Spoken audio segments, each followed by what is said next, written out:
CLP సమావేశం కొద్దిసేపటి క్రితం ముగిసింది. బీసీ, ఎస్సీ వర్గాలకు సంబంధించి రెండు సభలో ప్రవేశపెట్టాలని నిర్ణయం తీసుకున్నారు. ఈ సభలకు ఏఐసిసి పెద్దలను ఆహ్వానించాలని నిర్ణయించారు.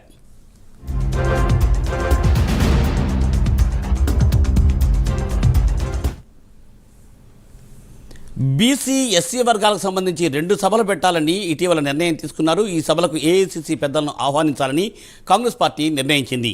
దీనిపై మరింత సమాచారాన్ని మా ప్రతినిధి అజీం అందిస్తారు. అజీం.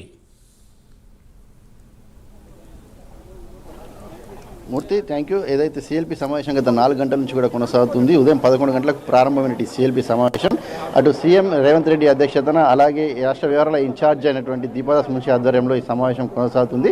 మరికొద్ది సేపట్లో ఈ సమావేశం ముగినట్లు కూడా మనకు తెలిసింది. అయితే దీంట్లో ప్రధానంగా మనం కీలక అంశాలు చూసుకున్నట్టయితే స్థానిక సంస్థ ఎన్నికల్లో గ్రామ పంచాయతీకి సంబంధించినటువంటి సర్పంచ్ ఎన్నికలు ఏకగ్రీవం చేయాలని చెప్పి సీఎం దిశానిర్దేశం చేసినట్టు మనకు తెలుస్తుంది. అలాగే గ్రామ పంచాయతీ ఎన్నికల్లో అత్యధికంగా ఏకగ్రీవం చేసే బాధ్యత ఎమ్మెల్యేలు తీసుకోవాలని చెప్పి, అలాగే 42% రిజర్వేషన్ బీసీకి సంబంధించిన అంశం ఏదైతే ఉందో ఆ అంశాన్ని కూడా ఎమ్మెల్యేల ఆయా నియోజకవర్గాల్లో 42% బీసీలకు టికెట్లు కేటాయించే విధంగా పీసీసీతో మాట్లాడి అక్కడ టికెట్లు కేటాయించే విధంగా కూడా ఏదైతే నిర్ణయం తీసుకోవాలని చెప్పి కూడా ఏదైతే ఈ సిఎల్పి సమావేశంలో చర్చించినట్టు మనకు తెలుస్తుంది. ప్రధానంగా సీసీ రోడ్లు, గుళ్ళు, ఇతర నిర్మాణాలు, అనుమతులకు సంబంధించిన విషయంపై కూడా త్వరగా నిర్ణయాలు తీసుకోవాలని చెప్పి ఆ గ్రామానికి సంబంధించి అభివృద్ధి చేసే పనులు కూడా చూడాలని చెప్పి కూడా చెప్పడం జరిగింది. దీంతో పాటు మనం చూసుకుంటే పవర్ పాయింట్ ప్రజెంటేషన్ కూడా డిప్యూటీ సీఎం బట్టి విక్రమార్క పవర్ పాయింట్ ప్రజెంటేషన్ కూడా ఇచ్చినట్టు తెలిసింది. ఎందుకంటే ఆర్థిక పరిస్థితిపై, రాష్ట్రంలో నెలకొన్నటువంటి ఆర్థిక పరిస్థితిపై కూడా ఏదైతే డిప్యూటీ సీఎం బట్టి విక్రమార్క ఏదైతే పవర్ పాయింట్ ప్రజెంటేషన్ ఇచ్చి కూడా రాష్ట్ర పరిస్థితులపై కూడా వివరించినట్టు కూడా మనకు తెలుస్తుంది. సో ఓవరాల్గా మనం చూసుకున్నట్లయితే బీసీ, ఎస్సీకి సంబంధించినటువంటి 2 సభలు కూడా నిర్ణయించాలని చెప్పి, అది కూడా ఇదే నెలలో నిర్వహించాలని చెప్పి కూడా ఏదైతే